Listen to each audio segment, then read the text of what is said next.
Hey everyone, and welcome back to the channel.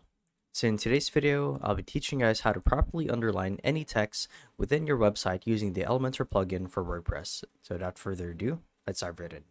So to actually do this is quite simple, and the first thing that you need to do is you want to make sure that we're logged into your WordPress account as an administrator.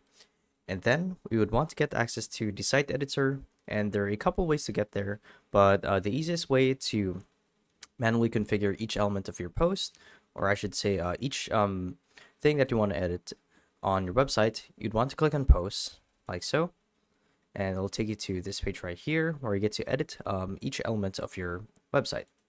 So let's actually pick this one right here, click on the ellipses, click on edit, and it should take us to this page right here. So from here, this is actually the Elementor website, as you can see, because there's a button that says back to WordPress editor.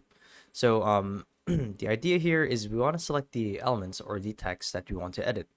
So this is more of a refined way to edit each element of your site. But if you want to be, if you wanted to have like a bigger scope, then you would want to go to this site right here.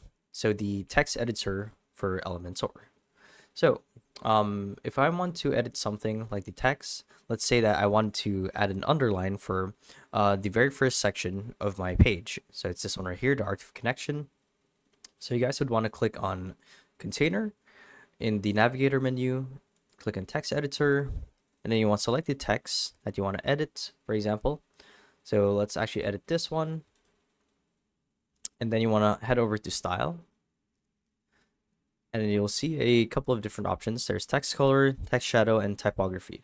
So from here, we want to use typography. Click on the pencil icon to edit it, and you'll see under decoration, there's an option to underline it. When you click on underline, you'll see that every text within that section has been underlined. So as you can see here, here's what it looks like.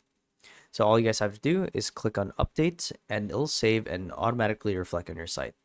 So yeah, that's it. So hopefully this video helped you guys out, and we'll see you guys in the next one. Bye bye.